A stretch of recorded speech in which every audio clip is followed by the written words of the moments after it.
और इस वक्त बड़ी खबर जो आ रही है, पहलगाम अटैक से जुड़ी आपको बड़ा अपडेट बताने जा रहे हैं। एनआईए के डीजी अब पहुंच चुके हैं पहलगाम और महानिदेशक के पहुंचने से आप सोचिए कि जांच और तेजी से आगे बढ़ रही है। कल भी देखिए 3D मैपिंग एनआईए ने कई घंटों तक उस पूरे इलाके की थी और अब जानकारी मिल रही है कि एनआईए की डीजी आतंकी हमले वाली जगह जा रहे हैं। बैसरन घाटी का दौरा करके पूरी रिपोर्ट, एक एनालिसिस तैयार किया जाएगा, जानकारी मिल रही है। पहलगाम आतंकी हमले की जांच एनआईए कर रही है। कल 3D मैपिंग कई घंटों तक की थी और अब ये जानकारी मिल रही है कि एनआईए की डीजी पहुंच रहे हैं। और एक और बड़ी खबर आपको बताएं, पहलगाम में 15 अप्रैल को आतंकियों ने रेकी की थी। बहुत बड़ा खुलासा इस वक्त हुआ है।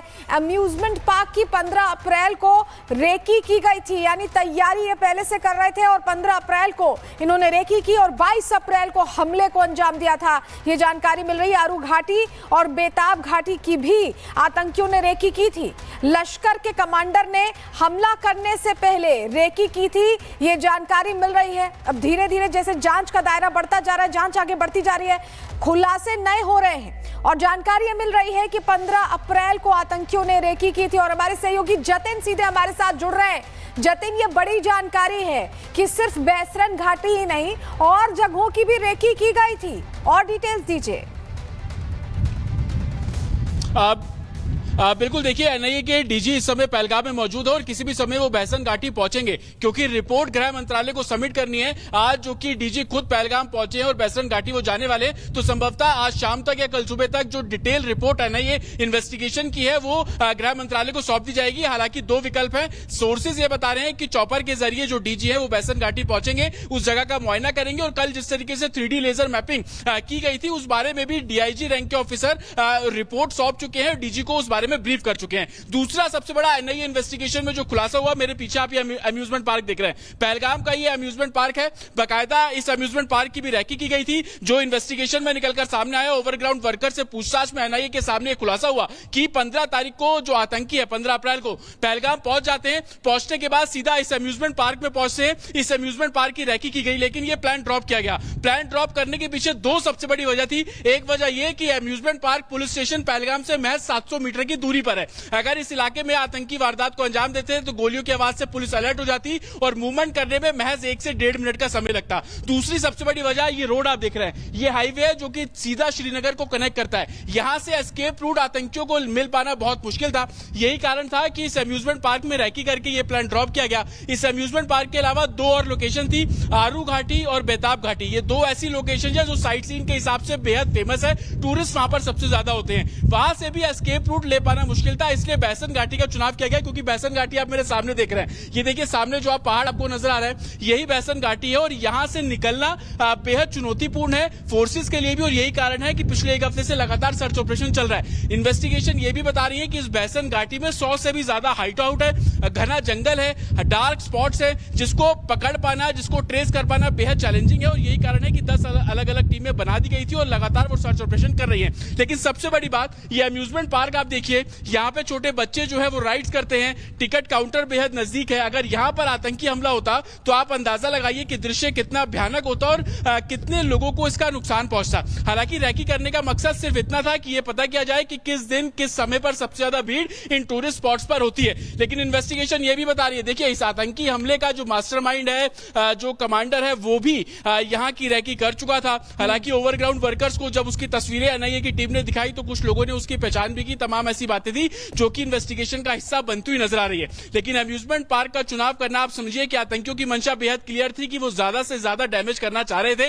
यही कारण था कि बेताब घाटी जब वो 20 तारीख को पहुंच जाते हैं तो 2 दिन उन्होंने सिर्फ रैकी की। 2 दिन उन्होंने सिर्फ ये जांच किया कि किस समय पर सबसे ज्यादा टूरिस्ट उस स्पॉट पर होते हैं जिसको मिनी स्विट्जरलैंड बोला जाता है। उनको ये पता लगा कि दोपहर के समय 2 से 2:30 के बीच में अमूमन जो स्ट्रेंथ है वो टूरिस्ट की सबसे ज्यादा वहां पर होती है। और वही टाइम चुना कि 2 से 2:30 के बीच में पहले लोगों का रिलीजन पूछा गया, आदमियों को अलग किया गया, महिलाओं को अलग किया गया और उसके बाद की तस्वीर आप जानते हैं। वो लगातार एनआईए इन्वेस्टिगेशन ये खुलासा कर रही है कि रैकी बाकायदा की गई। ये भी जानकारी मिल रही है कि आतंकियों के साथ 4 और ओवरग्राउंड वर्कर्स है जो लगातार इन्फो शेयर कर रहे थे।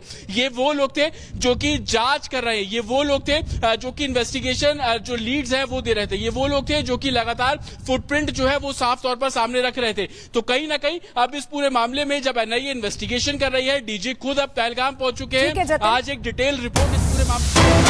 जतिन, आप डिटेल्स दे रहे थे, आपके पास हम वापस लौटेंगे, लेकिन एक और जानकारी मिल रही है कि एनआईए ने 14 स्थानीय आतंकियों की पहचान की है। स्थानीय आतंकी, लोकल आतंकी जो मदद पहुंचा रहे थे, और इनकी उम्र 20 से 14 साल के बीच बताई जा रही है, 20 से 40 साल के बीच, माफ कीजिएगा, स्थानीय आतंकी है जिनकी पहचान हुई है। तो जो मददगार है उन्हें भी ट्रेस करने का काम तेजी से चल रहा है। 20 से 40 साल की उम्र के 14 आतंकियों को अब पहचान लिया गया है, उनकी पहचान सामने आ गई है।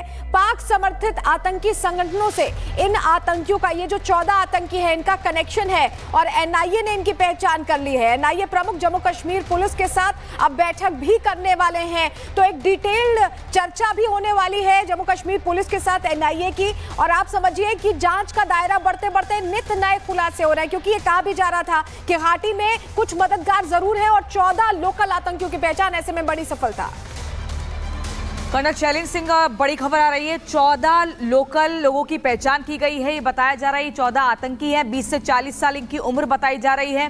क्या कुछ समझा जाए इस खबर से? हालांकि आज एनआईए की जो बैठक है वो जम्मू कश्मीर पुलिस के साथ भी होने जा रही है। मुझे लगता है आज गवर्नमेंट, एनआईए और लोकल सिक्योरिटी फोर्सेस बड़ी क्लैरिटी से काम कर रहे हैं कि ये जो overground worker, underground worker, silent worker, active worker, इन सबको लाइन लगानी चाहिए।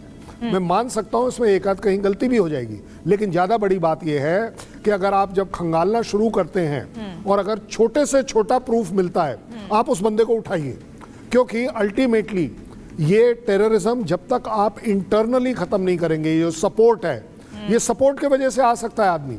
देखिए, अगर वो 15 तारीख को आए हैं, 15 से लेके 22 तक कहीं ना कहीं कुछ ना कुछ तो किया है। बिल्कुल, रेकी रेकी करने की भी है, आए। कई बार लोगों से बातचीत की उसमें है। होता क्या है, मैं आपको बड़ी पर्सनल एक्सपीरियंस से बता रहा हूं कि आप टेररिज्म के साथ नहीं है, लेकिन वो आदमी जो आपके पड़ोस से गुजरा है, आपको दिख रहा है और आप उसको रिपोर्ट नहीं करते हैं, आप टेररिज्म के साथ हैं अब।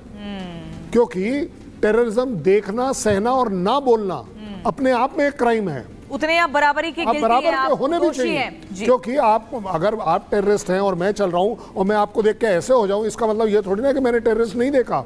आप, क्योंकि ये जो घोड़े वाले हैं, ये घोड़े वाले बड़ी अच्छी कम्युनिटी है, ऑपरेटर, ये सारे जो दुकानदार, है, जी, जी। ये सब एक दूसरे को जानते हैं। अगर कोई नया आदमी आता है तो आपको दिखता है और आपका फर्ज बनता है कि आप इसको रिपोर्ट करें। इसलिए मैं कहूंगा कि ये 14 कम है, आप देखेंगे ये लाइन और बढ़ेगी, ये संख्या और बढ़ेगी, ये 100% बढ़ेगी। लेकिन सर, लगातार इनके बयान भी दर्ज हो रहे हैं, और क्या आपको लग रहा है कि यहीं से कुछ बड़ा सुराग हाथ लगेगा? क्योंकि जांच एजेंसियों को सैटेलाइट के जरिए पता लगा है कि अभी भी आतंकी भारत की सीमा में ही है, वो यहां से नहीं गए हैं। ये एक अच्छा इलेक्ट्रॉनिक, आपको मैं रोक रही हूं, इस बीच बड़ी खबर आ रही है जहां आपको बताया जम्मू कश्मीर में सुरक्षा एजेंसियों ने बड़ी कार्रवाई कर दी है। जो जानकारी हमें मिल रही है, बड़ी कार्रवाई हुई है, सुरक्षा एजेंसियों की तरफ से लगातार एक्शन जारी है, ये हम देख रहे हैं। और सुरक्षा एजेंसी अलग अलग जगहों पर, देखिए, यहां सर्च ऑपरेशन भी चला रही है, जो अभी पिछले कुछ दिनों से हम लगातार देख रहे हैं। और अब जो जानकारी मिल रही है, 100 से ज्यादा संगठनों पर छापेमारी की गई है।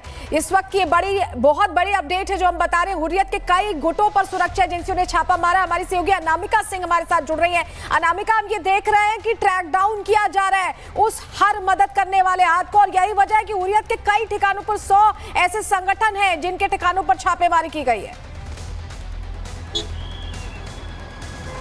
और देखिए, छापेमारी के साथ साथ जो कार्रवाई का दौर है वो चल रहा है। देखिए किस तरीके से यहाँ पे जो सेना के जवान है उनकी ओर से सर्च ऑपरेशन चलाया जा रहा है। दिखा दूं मैं आपको काफिला, हालांकि जो मेरी